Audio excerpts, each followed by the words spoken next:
What's good, everyone? Welcome back. It's Fearless Dan. We're here with the Fearless family. I'm here in Brazil. It's been an amazing flight. I'm really jet lagged, and I'm just so excited to do my public porno. Anyways, I want to talk to you guys about how I kind of came out of my shell, being a little hermit, being this introvert, and what you guys can do to. It's not a matter of changing yourself and not being yourself, but improving yourself.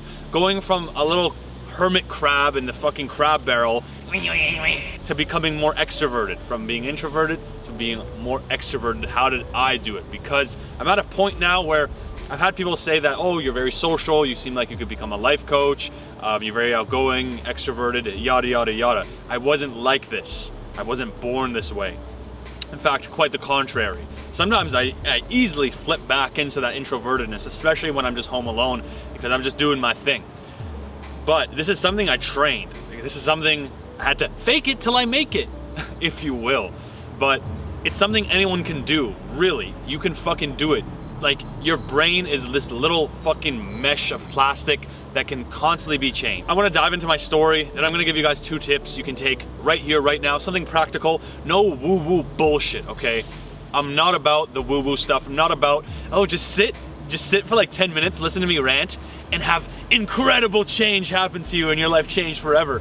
That's bullshit. That's instant gratification, and instant gratification instantly goes away, okay? We want real permanence change. So I'm gonna give you guys tips that you can implement into your own life, day-to-day activities, mindsets. That's gonna help you. You can fucking use it every day and improve yourself. When I was first in high school, grade 9, I was relatively outgoing growing up, but I think what really started putting me in my shell was moving a lot. Every year I was constantly changing schools, through grade 5 to 6, all the way through. We've moved so much. Like, every year I knew that when I would start that year, I would leave. Every friends I would make were the friends I'd lose. So I think I subconsciously got into this mindset of why even bother?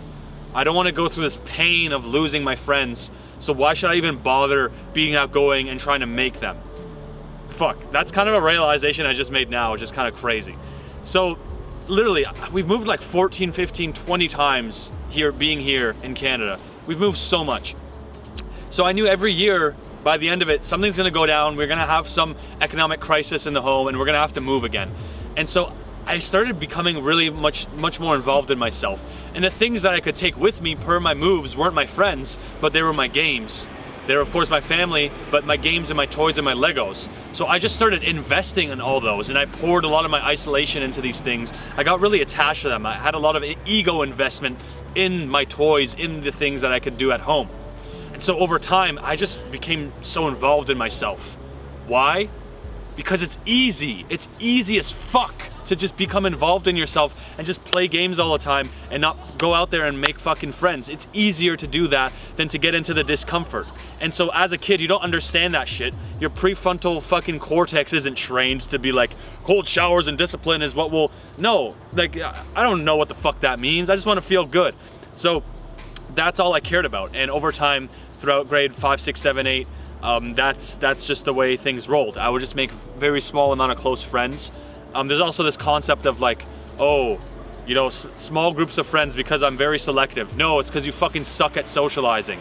It's not like you need 100 friends. It would be best to be a social person and have you have all these mutual friends that you know on a very superficial level that you vibe with. Then you have the closer friends and closer friends, the closer friends. Dude, I only socialized with 3 people when I was in fucking grade 7 or grade 8. I was just I just wasn't there. High school was good because you kind of just get plunged into these environments. Everyone's pretty much you have lots of people who are the same age groups. So there's a lot going on. It was uncomfortable, which is good, because then you kind of get forced to make new friends, and your friends make new friends, and you get to know who they are, blah, blah, blah, blah. But it was too late. I had already formed an identity with my introverted self. It was who I am now. So the porn usage and the masturbation became way more intense, the highest it's ever been throughout 10, 11, 12. The gaming became the highest it's ever been. The loneliness became the highest it's ever been. It became my identity. It wasn't a problem, it was who I was. So, it was only till I went to uni that it really struck me to start changing. It took months of being in denial to really open up and be like, okay, I gotta start working on myself. I'm actually not happy with this part of my life. There was these guys who would go out every weekend, and they were jacked, they were fucking muscular. They were like the social leaders on the floors. They'd get hella laid. He'd come back and he'd be like, dude, I just banged like 3 girls. I went to like my friend's like dorm on the other side of the city. It was fucking crazy. These girls were loving me, and I was very envious of them. I'm like, fuck, like I want to live that. I want to experience that. How do I do that?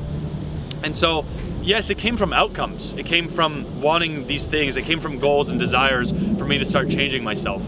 Now it's not like that's the forefront. It's not like that's my focus in life. Like, yes, I need the result. You should have the goals. You should have, outcomes to work towards, whether that's bettering your social skills, fucking 10,000 women, making more money, whatever your goals may be. That's how I started. That's how I wanted to start changing myself. It was these goals, and I realized that the person I am right now is not getting these results. It was very logical. It started with different things, whether it was fitness, whether it was nofap. It started with a bunch of shit, and over time, 2 years after then is when it started hitting like, okay, socializing and shit. That's what I became so obsessed with and so passionate about. I want to improve my social skills. Now we're gonna dive into the tips, okay? So 2 tips, keeping it very basic, very light. You can implement this. It's gonna take time to digest it, but implementing can be literally as you're fucking watching this video. So first things first, it's the mindset. No one is going to hurt you if you open your fucking mouth. No one is going to hurt you. Nothing bad is going to happen. Quite the contrary. Only good things can come when you open your fucking mouth. Okay, now paradoxical. People are gonna be like, I'm gonna go in public, start saying racial slurs, start cussing off people. No, okay? That's not the idea. It's speaking your mind, okay? And being a good person about it will only, for the most part, you still have people who are just pricks, will, for the most part, generally result in great things. And even with the pricks, let's say I went and said hello to someone, they're like, why are you talking to me? I don't want to talk to you. I actually gained, because now I made myself a little more cold. I got some EXP, right? So even in the worst case scenarios, it's still amazing. And so that is really the mindset that really fucking helped me to just talk to anyone and anybody at any given time. Nothing bad is going to happen. You're not gonna make that person's day any worse. Most people are living in such a deep state of apathy. They are just tired of their fucking feelings, or per se, they're just bored with their fucking life, man. They just wanna feel something. Hence you see this crazy drug epidemic, or even in the mainstream where you see people just fucking drinking booze so much, or drunk culture, or perky culture, or Xanax culture.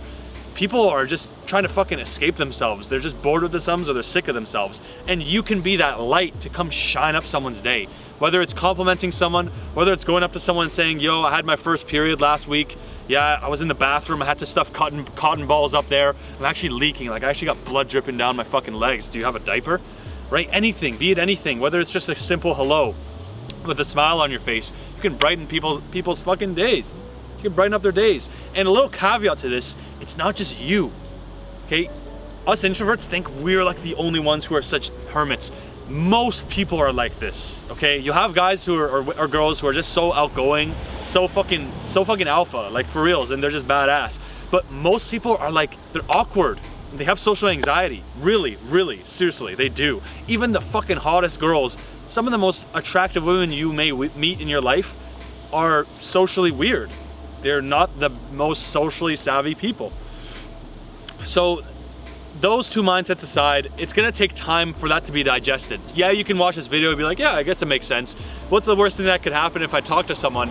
Maybe they'll just ignore me. Maybe they just won't care and walk along. Really, that's the worst thing that could happen. And the positives are fucking infinite. How do you implement this? This isn't a fucking classroom. Look at the fucking chalkboard. Okay, memorize it, you're good. No, you have to implement it for it to become real.